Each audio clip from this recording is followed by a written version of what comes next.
மூத்த தலைவர்னு பார்க்கலாம், ரிட்டையர்ட் லெவல்ல இருக்கிற தலைவராகவும் பார்க்கலாம். ரெண்டாவும் பார்க்கலாம். ஏன்னா ஏன் அந்த ரிட்டையர்மெண்ட் அப்படின்னு நான் சொல்ல வரேன்னா, அவர் எந்த கட்சியிலும் இப்ப இல்ல.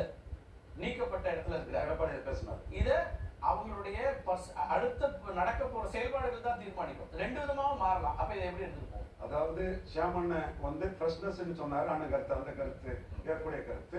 ரெட்டையிலங்கிற இதுல சொல்லும் போது ரெட்டையில வந்து ஜெயலலிதா அம்மையார் மிகப்பெரிய ஸ்வீப் பண்ணி வரும்போது எம்ஜிஆர் ஸ்டாம்ப் உள்ள பண்ருட்டி ராமச்சந்திரன் பாமக இதுல ஜெயித்தாரு. ஆனா KKS அவர் உதய சூரியன் கூட்டணியிலேயே தனி சிம்பல்ல ஜெயித்தாரு. திருநாகரசனை நல்ல ஓட்டு எடுத்தே ஜெயித்தாரு. எம்ஜிஆர் ஆளுங்கிற இமேஜ் உள்ள தாமரைக்கனி பின்பலம் இல்லாம தன்னை நம்பிய எம்ஜிஆர் ஆளு நான்னு அவர் வந்து சிறுபுதூர்ல ஜெயித்தார். 4 எம்ஜிஆர் பேனர்ல உள்ளவங்க 91ல ஜெயித்திருக்காங்க. ரெட்டையில மீதி தான் ஜெயித்திருக்காங்க. அதுல தாமரைக்கனி வெற்றிங்கிறது ஜெயலலிதா வந்து சட்டசபையில தாக்கப்பட்ட போது ஜெயலலிதா லீடர் யாருமே இல்லை. குறிப்பா கடுமையான வார்த்தை சொல்லணும்னா நாதியத்த நிலைமை தான். பட் மாஸ் ஓட்டு இருந்தது. அன்னைக்கு அப்போஸ் பண்ணி துறைமுறைக்கு எதிராக களத்துல நின்று ஜெயலலிதா போரிட்டது தாமரைக்கனி ஒருத்தர் தான். அது வன்முறை ஏற்றுக்கொள்ளத்தக்கதுனாலும் மந்திரியை அவர் அட்டாக் பண்ண போனார். அப்படி பண்ணவருக்கு சீட்டு கொடுக்கலங்கிற அடிப்படையிலும் எம்ஜிஆர் தொண்டர்ங்கிற அடிப்படையிலும் ஒரு வெற்றி பெற்றார். சோ அந்த எம்ஜிஆர் பேனர்ங்கிறதுக்கு செங்கோட்டையனுக்கு ஒரு வேல்யூ ஒரு கேள்வி வருது இல்ல.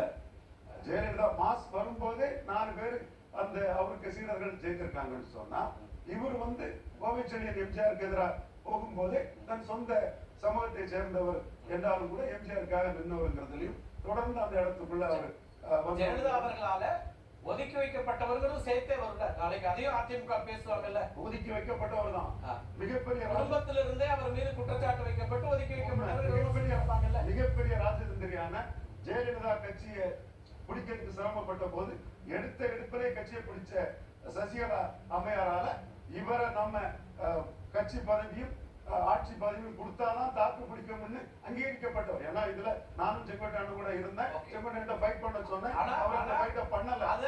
அதை ஏற்காதவர், அதை எடுத்துக்கல. அந்த லீடர்ஷிப் அப்ப இருக்காங்கிற ஒரு கேள்வி சேர்த்தே வரும். லீடர்ஷிப்ங்கிற அது பிரைமரியா சொல்ல வரல. மந்திரி பதவியும் கட்சி பதவியும் இவர் ரிவோல்ட் பண்ணிட்டாருன்னா நமக்கு முடியாதுங்கிற லெவல்ல செங்கோட்டையனுக்கு அவங்க கொடுத்தாங்க. நானே அவர்கிட்ட போய் ஃபைட் பண்ணா ஜெயலலிதா மாதிரி எமர்ஜி ஆகலாம்னு சொல்லும் போது அவர் என்னால கட்சி பழக்க விரும்பல. நான் கட்சி பழந்து